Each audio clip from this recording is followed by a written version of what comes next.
sobre a formação do pensamento moderno, qual o significado da emancipação humana, incluindo nesse contexto o sentido da liberdade, sujeito e razão, e quais os reflexos dessas concepções na ordem civilizatória judaico-cristã. Bom, essa ideia de emancipação, ela começa com o chamado racionalismo moderno, que traz uma nova concepção de razão, a ideia de que o homem seria autônomo.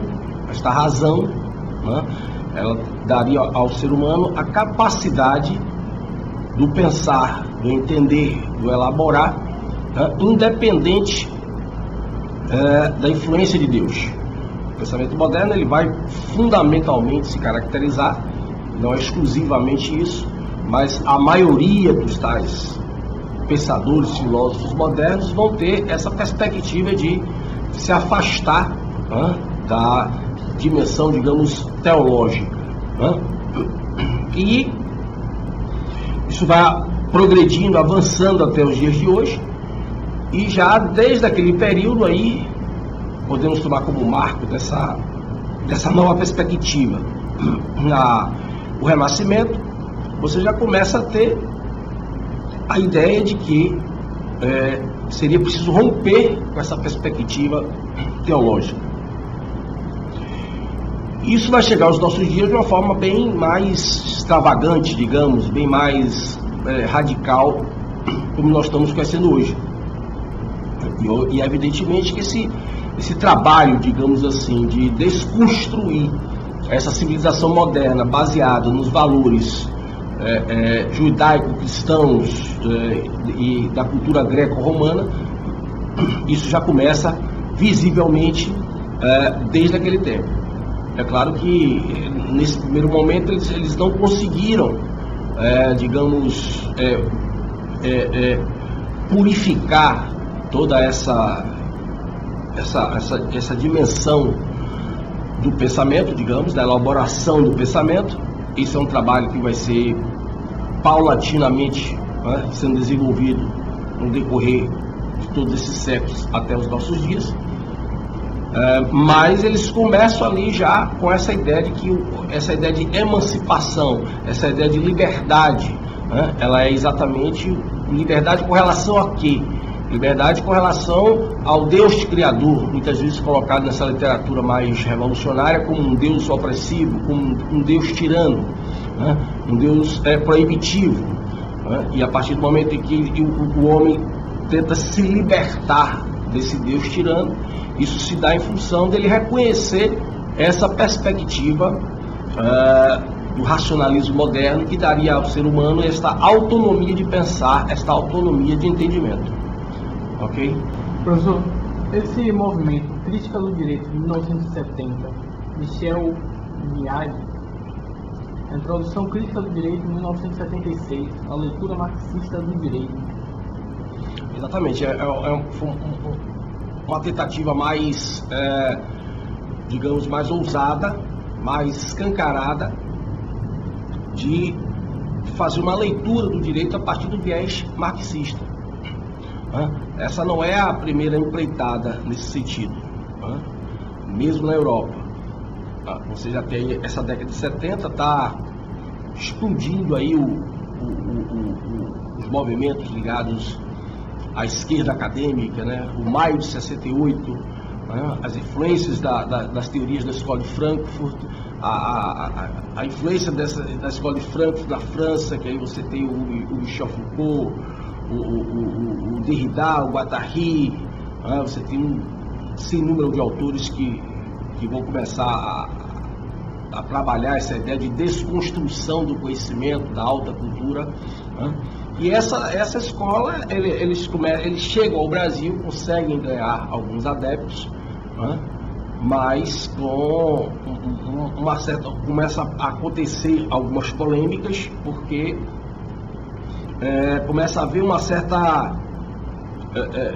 certo desencontro entre aquilo que era falado ou estudado na Europa com o que estava sendo interpretado no Brasil. Nós sempre tivemos essa dificuldade de adaptar os conhecimentos elaborados lá aqui, né? Porque o contexto, por isso que eles têm inclusive um comentário sobre essa questão do texto do contexto. Por quê? Porque essas teorias todas eram pensadas no contexto europeu, para situações europeias, né? E de repente no Brasil você tem um contexto muito diferente, né? E lá o pessoal tinha mais acesso a leituras, a textos escritos por esses autores, né? Originais.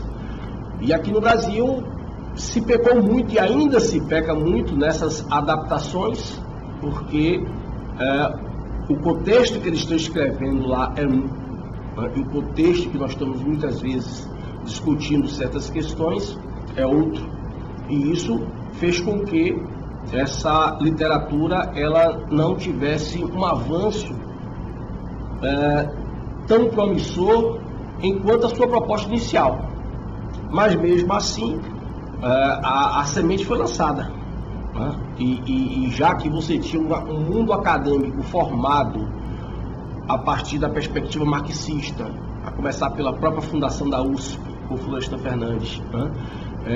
Essa semente, uma vez lançada no Brasil, particularmente na seara jurídica, pouco a pouco ela vai se expandir de maneira muito forte, chegando hoje aos nossos relativismos jurídicos, aos nossos progressismos jurídicos, e englobando tudo dentro desse universo que a gente chama hoje de ativismo judicial.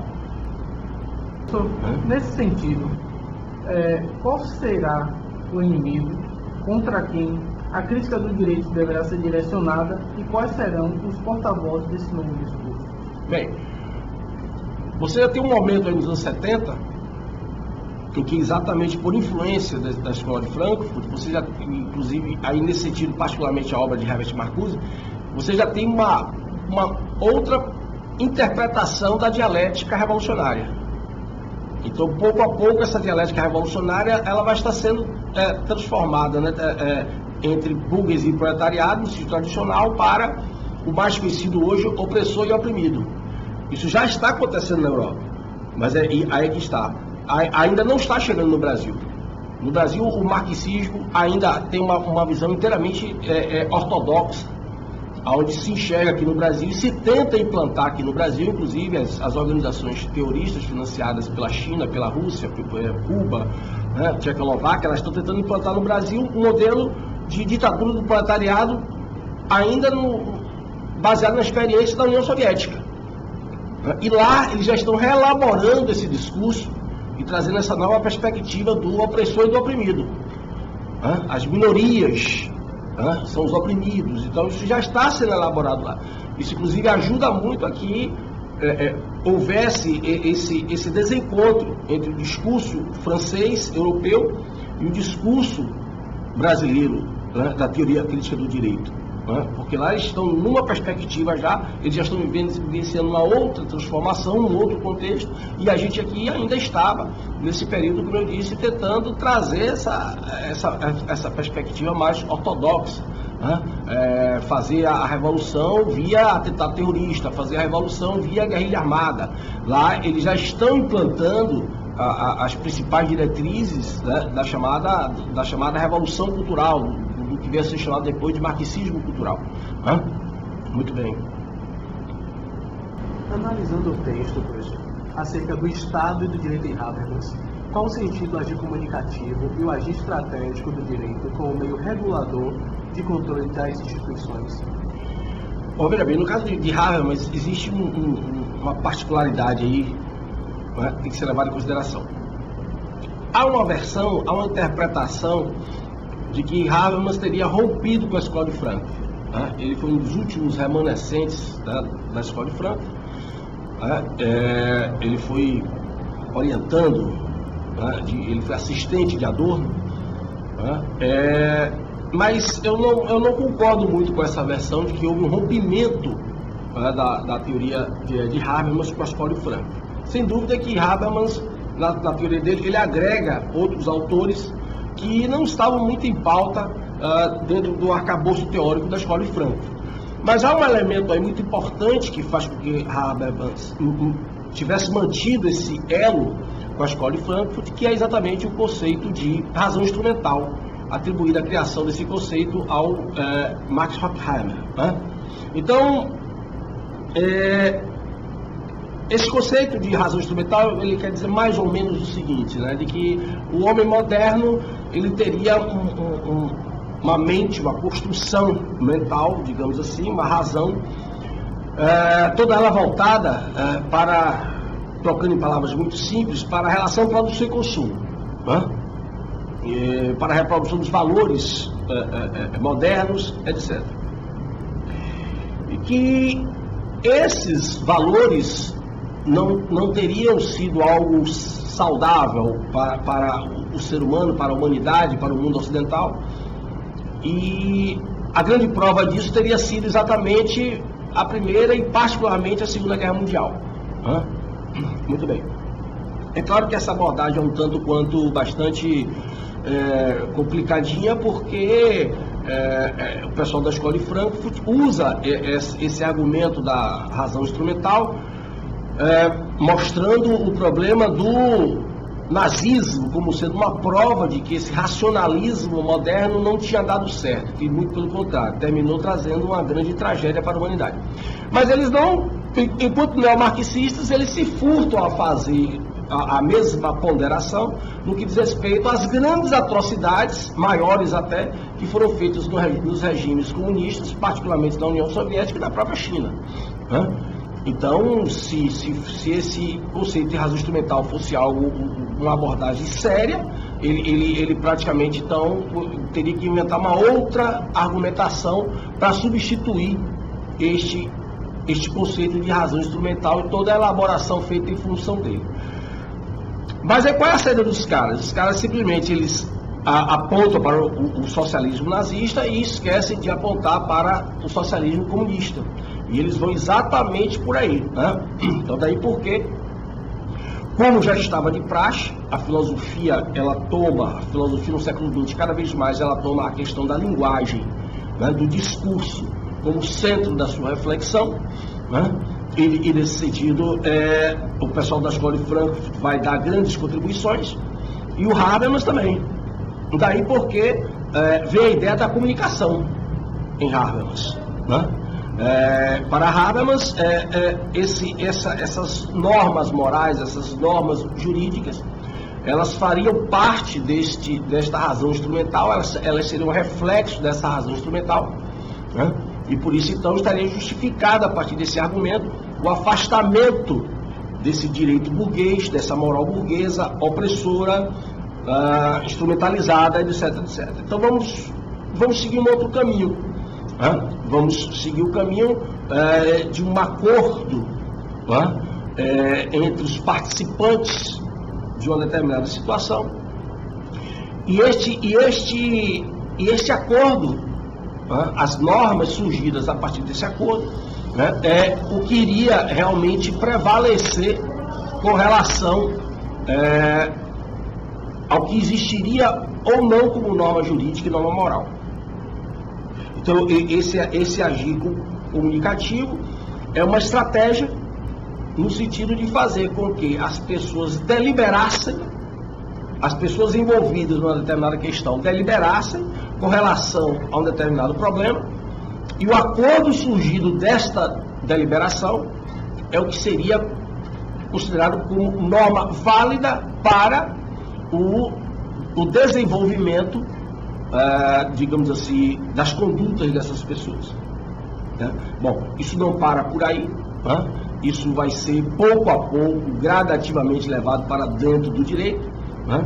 E isso, sem dúvida, as teorias habermasianas, que vão inclusive embasar as teorias de Robert Alexy, né? Elas vão dar muito suporte para que, dentro do próprio direito, dentro da própria seara dos tribunais, dentro dessa própria dinâmica do direito, você começasse a ter, então, a certeza e uma legitimidade teórica para que, digamos assim, o juiz se afastasse da lei, né, e deixasse que ou as partes se entendessem, ou ele, quanto juiz, encontrasse a melhor saída para uma determinada demanda jurídica, independentemente do que a norma está dizendo, uma vez que essa norma burguesa, jurídica, opressora, racionalmente instrumentalizada, não teria dado certo. Essa estratégia é muito inteligente, porque o Habermas pensa o seguinte: bom, você não pode destruir esse direito burguês, opressor, né, numa pancada só. Então ele constrói uma teoria que legitima você deixar esse ordenamento jurídico o mais de lado possível, né, e partir para novas estratégias de deliberação e de criação de normas de conduta, ou mesmo entendimentos jurídicos, que por sua vez, como eu disse, estariam legitimados para se afastar da norma jurídica oficial, da norma jurídica criada pelo Estado. Professor, gostaria de saber, abordando essa questão do problema da igualdade, liberdade e justiça na modernidade e pós-modernidade, qual a relação que se estabelece com o direito das ruas, que é abordado atualmente? Bom, veja bem, a modernidade, ela sempre reconheceu um problema. Você não pode ter um direito perfeito.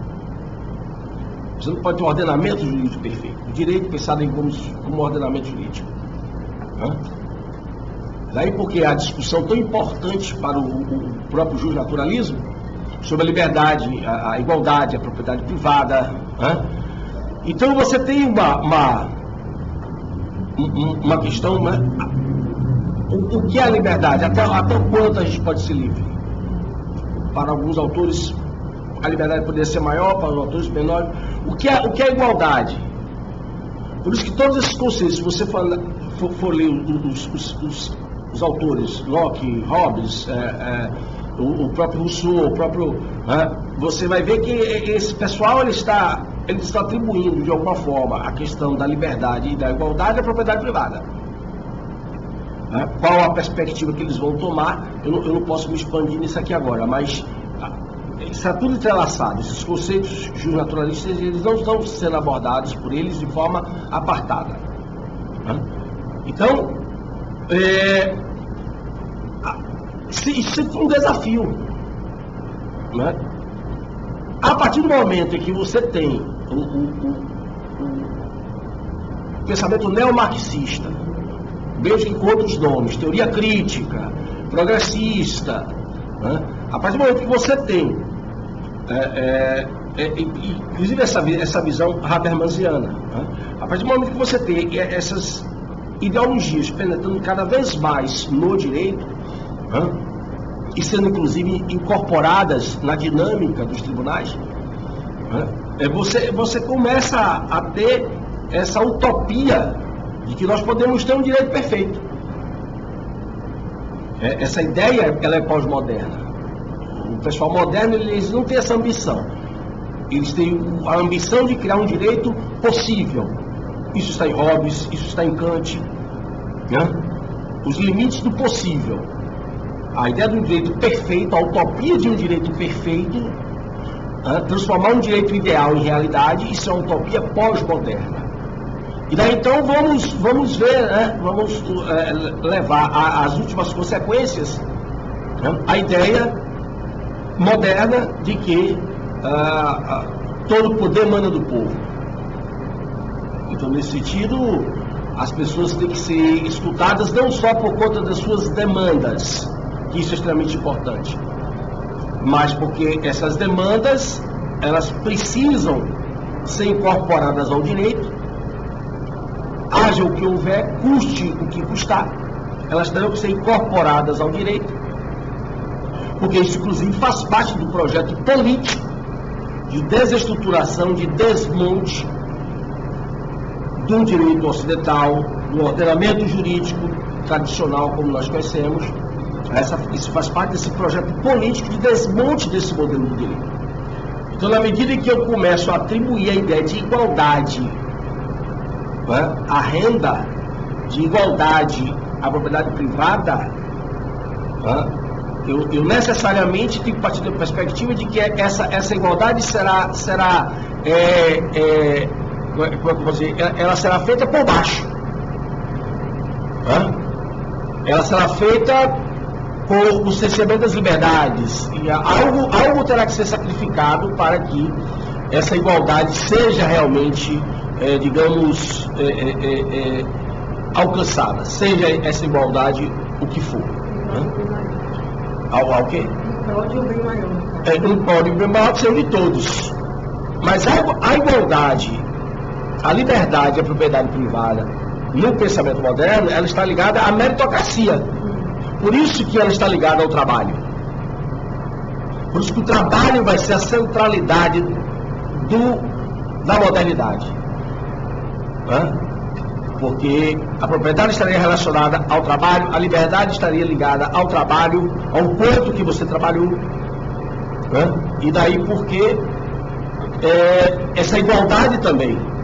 Porque o igual não seria, no pensamento moderno, o igual não seria todos terem igual.